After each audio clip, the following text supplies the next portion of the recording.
We're thankful that you are all here with us. I am devastated that I am not going to be able to be here next week to enjoy all the food. I told Sarah to sneak me a plate on the way home. So if there's a plate missing, Sarah took it.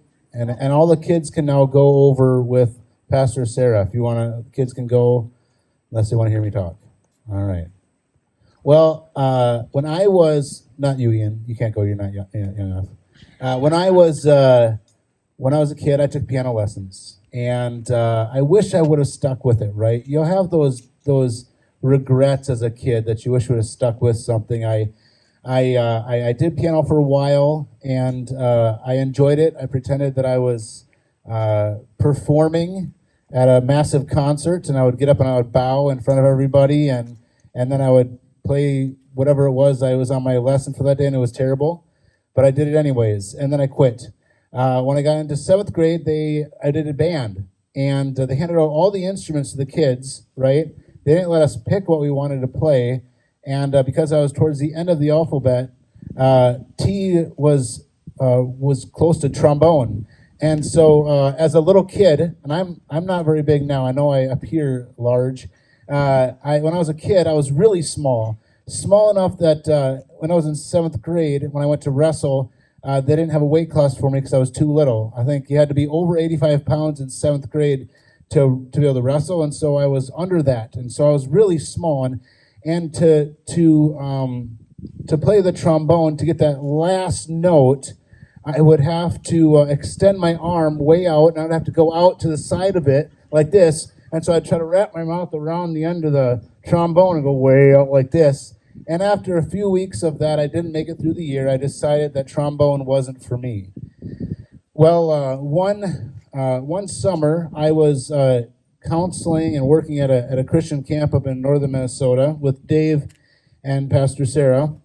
And while we were there, probably one afternoon after lunch, every cabin of kids and counselors are given a chore to do, kind of help clean up and get everything ready for the day and for the next meal.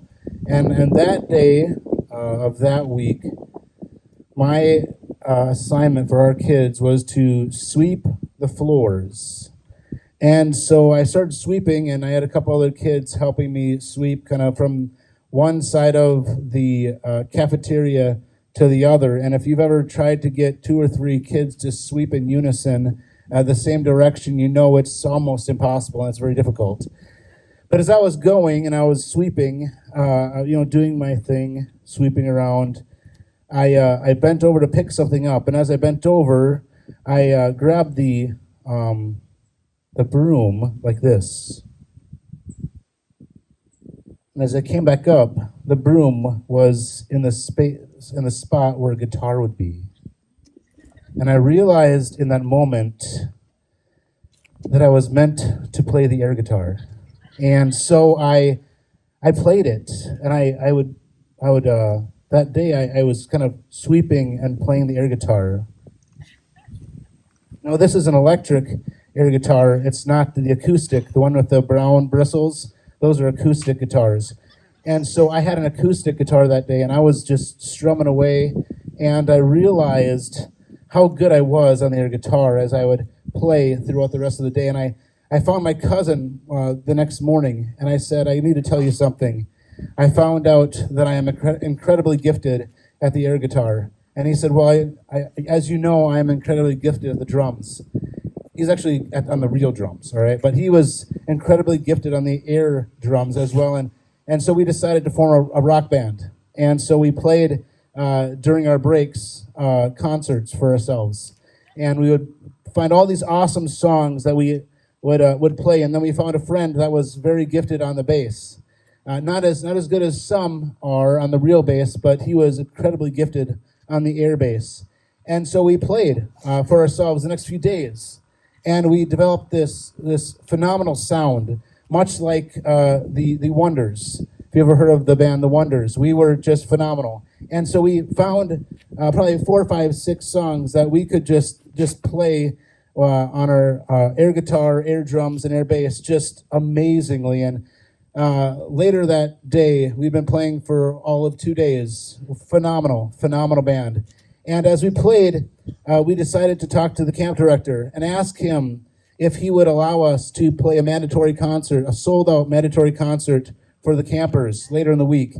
And so Thursday night, because it was raining heavily, they moved up our concert to Thursday night, and we played a sold-out, our first concert ever, sold-out mandatory concert, and it was phenomenal. We had a Cadillac drive us up to our concert, and we got out to a rock star welcome, and we played a awesome, phenomenal concert. It was great, and it was one of those moments in your life that you'll never forget. And I've never told you this before, but that was the top of my list that I've ever had experienced. It was awesome. And as we came off the stage, and as we decided to never play again because they didn't ask us to play again, I realized how I was never going to play another rock and roll show like that again. I was never going to play a show that I was on stage with these people before again, and I haven't. I've never played another air guitar like that. At times I've picked up a broom, and as I picked up the broom, I've realized it's kind of come back to me, right? You know how if you've ever ridden a bike and you stop for a while and you get back on a bike, right? It's just like, it just comes back. You can feel it flow through your veins. And that's like every time I sweep, I try not to sweep very much at home because I know that if I do, I'm just going to break into song. And so I try not to sweep anymore. You know what it's like when you played a sold out concert, to just play in front of just a few people isn't as exhilarating. Right? See, the problem with this moment of my life was that I thought I was living the full measure, right? I thought I was living this rock and roll star life, but I was not. And if we're honest, if we're all honest here for a moment, I was not even living close to a half measure life of a rock star, right? I was a poser. It was just fake. It was all not real. But I wonder how many of us are living our lives half measure. You say, I wonder how often we've found ourselves living the life God called us to only part of the way. And we've been looking at the life of Samuel, and he's kind of has this love-hate relationship with the people of God, but also the King Saul in chapter 15. That's where we're going to look today. So if you want to turn your Bibles wherever you're at, or your phones, to Samuel 15, I want to look at this relationship here for a moment. It says this: Samuel said to Saul, I am the one the Lord sent to anoint you king over his people Israel. So listen now to the message from the Lord. This is what the Lord Almighty says. I will punish the Amalekites for what they have done, what they did to Israel when they waylaid them as they came up from Egypt. Now go attack the Amalekites and totally destroy all that belongs to them. Do not spare them. Put to death men, women, children, infants, cattle, sheep, camels, and donkeys. So Saul summoned the men and mustered them to Telman, 200,000 foot soldiers and 10,000 from Judah. Saul went to the city of Amalek and set to ambush in the ravine. Then he said to the Kenites, go away, leave the Amalekites so that I do not destroy you along with them. For you showed kindness to the Israelites when they came up from Egypt. So the Kenites moved away from the Amalekites. Then Saul attacked the Amalekites all the way from Havilah to Shur, near the eastern border of Egypt. He took Og, the king of the Amalekites, and alive, and all his people he totally destroyed with a sword. But Saul and the army spared Agag and kept the best of the sheep and cattle, the fat calves and lambs, and everything that was good. These they were unwilling to completely destroy, but everything that was despised and weak they totally destroyed. And the word of the Lord came to Samuel: I regret that I have made Saul king, because he has turned away from me and has not carried out my instructions. Samuel was angry, and he cried out to the Lord all night. Early in the morning, Samuel got up and went to meet Saul, And he was told, Saul has gone to Carmel, and there he has set up a monument in his own honor and has turned and gone down to Gilgal. When Samuel reached him, Saul said, "The Lord bless you. I've carried out the Lord's instructions." But Samuel said, "Then what is the bleating of the sheep in my ears? And what is the lowing of cattle that I hear?" Saul answered, "The soldiers brought them from the Amalekites. They spared the best of the sheep and the cattle to sacrifice to the Lord your God, but we totally destroyed the rest." "Enough," Samuel said to Saul. "Let me tell you what the Lord said to me last night." "Tell me," Saul replied. Samuel said, "Although you were once small in your own eyes, did you not become head of the tribes of Israel? The Lord anointed you king over Israel. And he sent you on a mission saying, 'Go and completely destroy those wicked people, the Amalekites. Wage war against them until you have wiped them out.' Why did you not obey the Lord? Why did you pounce on the plunder and do evil in the eyes of the Lord?" "But I did obey the Lord," Saul said. "I went on the mission the Lord assigned me. I completely destroyed the Amalekites and brought back Agag the king. The soldiers took the sheep and cattle from the plunder of the best of what was devoted to God in order to sacrifice to the Lord your God in Gilgal." But Samuel replied, "Does the Lord delight in burnt offerings and sacrifices as much as obeying the Lord? To obey is better than sacrifice. To heed is better than the fat of rams. For rebellion is like the sin of divination, and arrogance like the evil of idolatry. Because you have rejected the Lord, rejected the word of the Lord, he has rejected you as king." Samuel says, God is asking you to go down and destroy it. Leave nothing. Destroy everything. King Saul says, "I have slaughtered everything." Well, nearly everything. Two major theme and problems are in this passage. Problem one is Saul does not follow what God has asked him. He goes halfway. Problem two is he lies and lies again and again. See, God is asking Saul to do something that's really hard. Right? He doesn't ask him to do something super easy and is like one of those assignments that everybody wants to do. He asks Saul to do something difficult. Yet God asks him to do this. He knows that he has to know God's going to go with him, right? To give him the strength to do this. I imagine this moment as Samuel comes to Saul. And he looks at him and says, and Saul comes out to meet him and says, "Sammy, buddy, how's it going? Did assignment, I got all of it done, right? Everything you asked me, we did it, took care of it, awesome. You don't need to come over any closer, everything's fine. We got it taken care of, you can go home, everything is great, fantastic." And as he's standing there, "Don't look behind me, everything's okay," right? It's almost like when your kids are asked to clean their room, right? And at times they do it really well, and other times they shove everything under the bed or the rug, and there's this big, huge pile under the rug, right? And you tell them, "Did you clean your room?" "Yeah, we took care of it." And you're like, "Okay, what's behind you over there?" "Oh, don't look at that. That's fine. That's not that. You don't need to look at that. I took care of it. The room is fine. Everything's clean, just like you asked me to." And it's similar to what Saul does here. It's almost as if he says, "Do not look behind the tents over there. Do not close your ears. I took care of everything. You can go home now." And Samuel comes and says, "But what is that thing that I hear behind you?"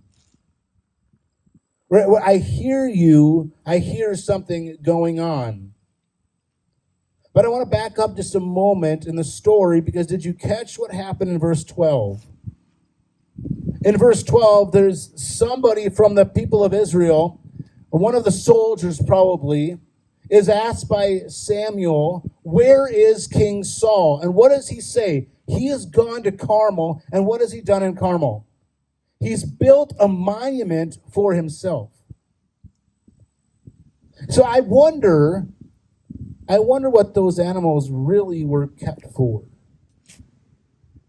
I wonder what a guy who did half of what God had called him to do, who kept the best of the best, then went and built himself a monument in his own honor. I wonder what he really was going to do with those animals. My guess My guess is he had no intention of sacrificing him to the Lord. My guess is he was planning on either sacrificing them to himself or adding them to his own herd to increase his wealth. See, when he was caught, when Samuel wouldn't let him out of his lies, when Samuel continued to confront him until the truth actually came out, he tried to give a false offering to God. It's almost as if he was trying to bribe God. Like, all right, God, yeah, you caught me. I didn't do what you told me to do, but look at all these awesome animals that I have for you, right? Saul was living a half-measure life. See, God had called him to something, and he chose to live it in a half-measure life.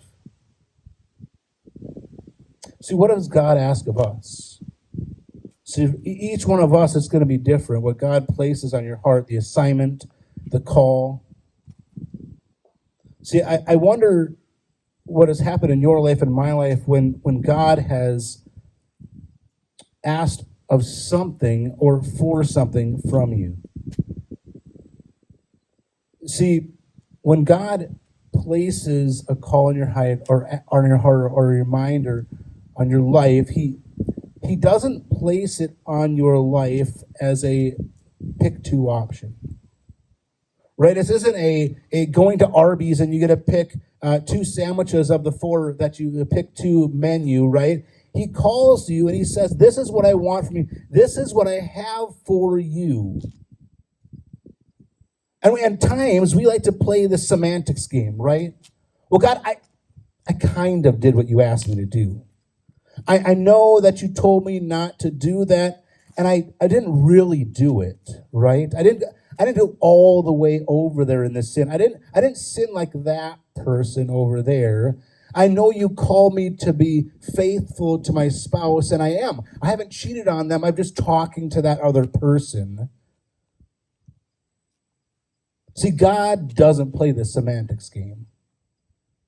See, God isn't sitting there going, oh, yeah, you're right. You didn't do all of that. That's I guess it's okay. Right? I called you to go do something or speak to someone or talk to someone or share them your story, and you kind of did. You said hi to them. So that's almost like that, right? And then I wonder what happens when God confronts us with our sin. See, when he comes to us and places this burden and pressure on us, when we feel the weight of what we've done wrong or feel the weight of the conviction that God places on our hearts. See, the moments when we come to the crossroad, am I going to confess and follow what God has for me, or am I going to make excuses and pretend as if I did? Am I going to play the semantics game with God and try to explain away my sin, explain away why I chose not to follow him with everything? See, the problem with that is when we choose to kind of play a semantics game with God, when we live a half-measure life with him, when we don't go all in with him, when he calls something deep out of us, is we start to double down on our sin.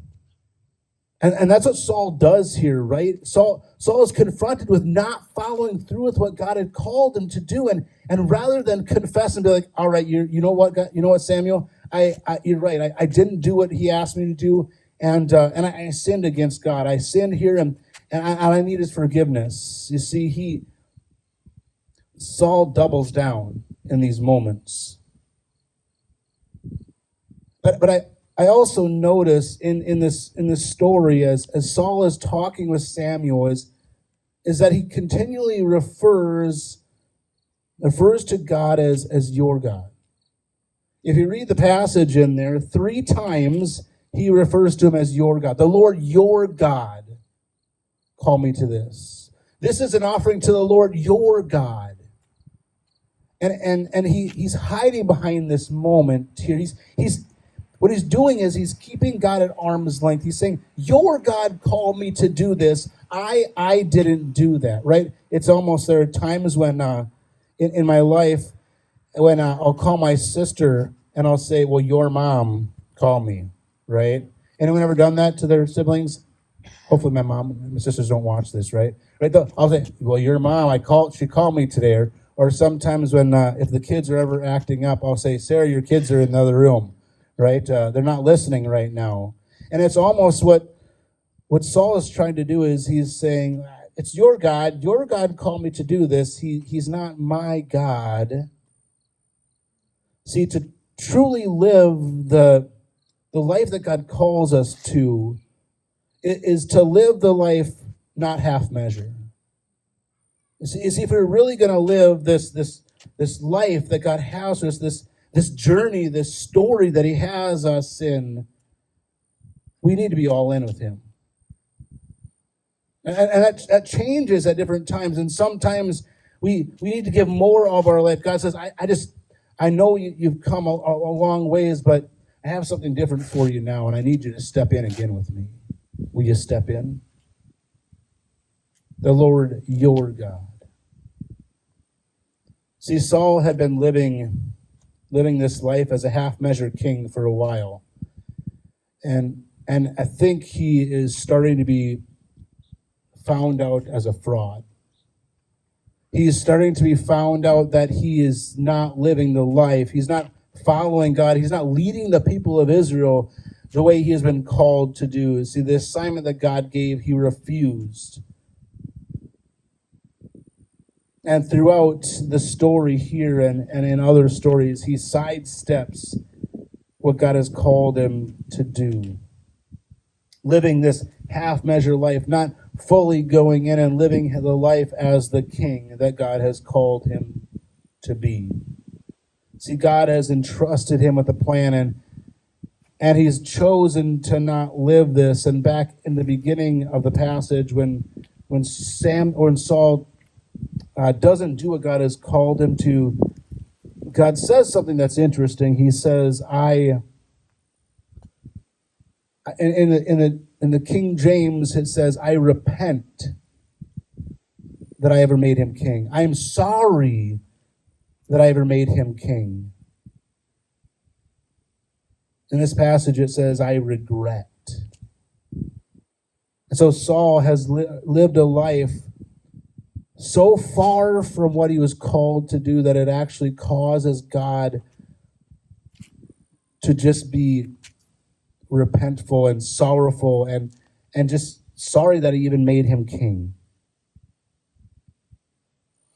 Albert Tate told a story of being in college, and he tells a story. He says, when I was in school, I was a spirit-led student. Now, I don't know if any teachers have spirit-led students that they work with, and this is a student that does the work when the Spirit tells him to, right? And so he would do his homework when the Spirit would reveal to him, which means he didn't look at the syllabus ahead of time, right? So he wouldn't do the homework because the Spirit didn't give him this leading to do it. And he said he was in his room one day, and his syllabus magically opened up, and it had the next week's assignment right there for him. And so he felt this was God calling him to do the assignment. And so he did the assignment. He took his time, and when it was due, he walked up to the professor and he slapped it on the professor's desk, and he says, you don't even need to grade this. This is an A. It's going to rock your world. I can tell you right now, this is the greatest thing you're ever going to read. You should be thankful that I did this assignment for you. This is an A. And he walked back with swagger to his desk. He sits down. A few days later, when they were in class, his professor brought the assignments that they had done back to them graded, and he was kind of putting them on the desks of the students. And he gave Albert his assignment back and laid it down. And he had graded all of the papers in red marker. And so as he flipped through the pages, there was red marker throughout the entire assignment. Great, fantastic, wonderful, loved this. And he's just like, of course, I told you it was going to be good, right? And he flips to the back page. And as he flips to the back page, he looks at the bottom of the page. And there's a letter grade at the bottom circled in red ink. And it says F. And next to the letter, it said, great content, wrong assignment. He had done the wrong work. It wasn't what was actually due that week. He had done the wrong assignment. And I wonder, what will God say to us when we get to heaven? How is he going to characterize what we have done here on earth, what we have done with our lives that he has called us to do?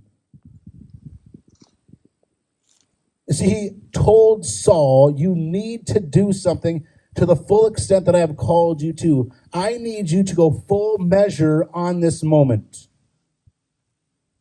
If he had called Saul to go in and take the king and take the best of the best and offer them to me as a sacrifice, great content, great assignment. But what he told Saul to do was completely different. He may have looked at Saul and said, hey, good content. You did something awesome. You went in, you took care of this, and you brought this offering. But that's not what I asked you to do. And that wasn't the assignment. See, he went half measure in the moment. And so for us here today, I wonder where we see ourselves. What has God called you to do? What is the assignment God has laid on your life? What has he called you in this moment to do? I know there are two things that God calls all of us to do. He has called us to love the Lord our God with all of our heart, soul, mind, and strength, and to love our neighbor as ourselves. And if at any time in our lives we are lacking in one of them, our grade is an F. Great content, wrong assignment. Because we are living the half-measure life. We are not living to the fullest extent that God has called us to do. And here in this passage, with Saul and Samuel, he is living a half-measure life. He is not living to the fullest extent that God has called him to do. So for each one of us, what does God have on your life? See, the challenge for us, the challenge for me, every day is to continue to live a full measure life. That what God has called me to do, to live, to act, that I live that life to the best of my abilities. And when I don't hit that mark, when I don't hit where he has called me to do, that I repent and confess and get closer to God and don't draw further away from him. So how do we do this? How do we live this full measure life? How do we live a life the opposite of what Saul was doing, what he was doing in his life? You see, here's how we do it. When God asks something of us, we do it all in. When our sin is confronted, we confess, take ownership and forgiveness. See, when our identity is up for grabs and we are unsure who we are inside of us, we find security in the one who created you. When the yoke you are carrying feels heavy and burdensome, God says, my yoke is easy and my burden is light. I don't know what you're carrying today. I don't know what you've come through this last few weeks, what you've come through in this week, what God has been pressing on you, maybe what you've been living as a half measure, or maybe what you've been living as a full measure, but yet it's still heavy on your life. But I want to challenge us all, every single one of us, no matter where you're at, to continue to live the full measure of what God has for you. No more half measures. No more times that we just go part way with God, that we just, God, this is good enough. I'm gonna park right here for a while and live this life and be close to what you want me to be. Because I can tell you, as someone at times has lived short of what God has called me to do, it can be miserable. It cannot be fun. It cannot be that moment where I really enjoy what God has called me to do. So that's my challenge for us today as we go. That's my challenge for us as we leave here today. If God has pressing on you, if you know you've been living half of what God has called you to, or short of what He's called you to, like Saul, my challenge is you just take a moment and ask God to help you live a full measure life, to live fully into who He has called you and created you to be. Let me pray. Father, I just want to thank you so much for us here today. I thank you that all of us, as we are walking towards what you have, and maybe we're far, maybe we're not even close to that today, well, that you would continue to call us, bring those around us that encourage us and inspire us to live those full measure lives. That if we are living short of that, that you would just call us back in. And then give us the strength and the courage to step into that. Lord, we thank you. Give us a great week. Lord, protect our hearts. Be with our students as they go back to school. Lord, walk with them as they go. Help them to live the full measure of what you have called them to be. In your name we pray.